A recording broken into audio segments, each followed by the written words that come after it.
Brian Mudd Show is on News Radio 610 WIOD. Politics in the workplace, nothing new, but is it more pervasive? Are we just more aware of it? And how do you deal with it? What's a good idea here? Well, joining us once again is workplace expert Joel Patterson. And Joel, thanks for taking the time with us. My first question is this a case of recency bias? I try to every now and then check myself because it certainly feels like it's more pervasive. But is that just a matter of things like social media, or is it actually just worse these days? What do you think? Well, it's a good argument. I think that there's certainly a lot of, it's just the hot topic right now. But, really before the election, it was way worse from my perspective. And then it's it tailed off a little bit, and it seems to be kicking back up again. And I'm not sure what's really causing it. But it's also not just politics. I think there's a little bit of fatigue around all of the different movements and trying to support everything, that it's almost like some companies have decided, you know what, we're not doing any of that.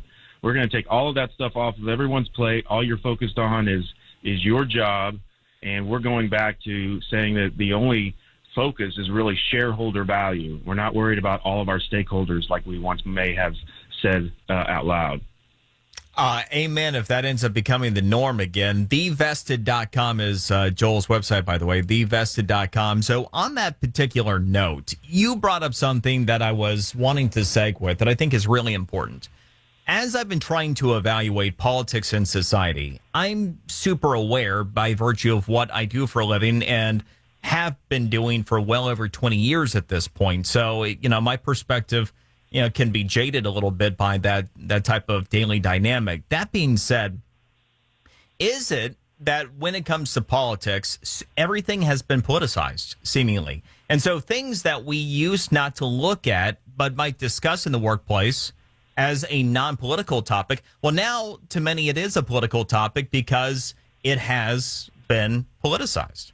Yeah, I think that's a great point. No matter what it is, whether it's a vaccine or anything else, it seems to be partisan, and so everybody has to choose a side. And I think that really that stems from politics, and I think that is a big part of why. Just to give you an example, Basecamp, which is a project management software company, they came out and really took an aggressive stance on it, not just around discussing politics, but also things like wellness activities.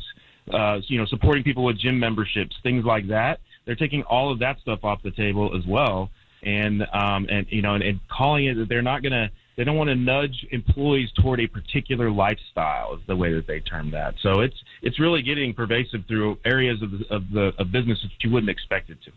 So Joel, when we're trying to deal with things like this, I was actually watching. You had the IOC that just made the ruling that they're not going to allow social justice material like Black Lives Matter shirts, for example, at the Olympics. And because there's already been this policy against, political propaganda, which I thought was courageous of them this day and age, but also the appropriate thing to do because indeed something like Black Lives Matter represents that type of interest.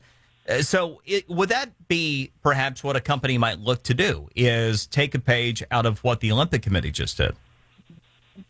I think they have to. If they've decided they're going to take a stance, no matter what it is, whether it's politics or Black Lives Matter or anything else, if they're going to take a stance, the most important thing that they have to do is define what that means so that their employees can understand it.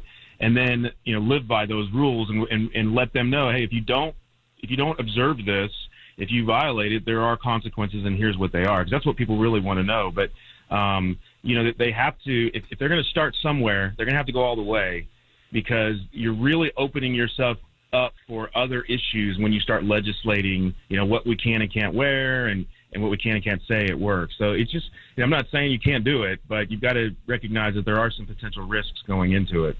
I appreciate the information, the conversation as well. Joel Patterson, the website is thevested. Thevested.com. All right. We'll talk to you again, Joel. Thank you very much. Thank you, Brian.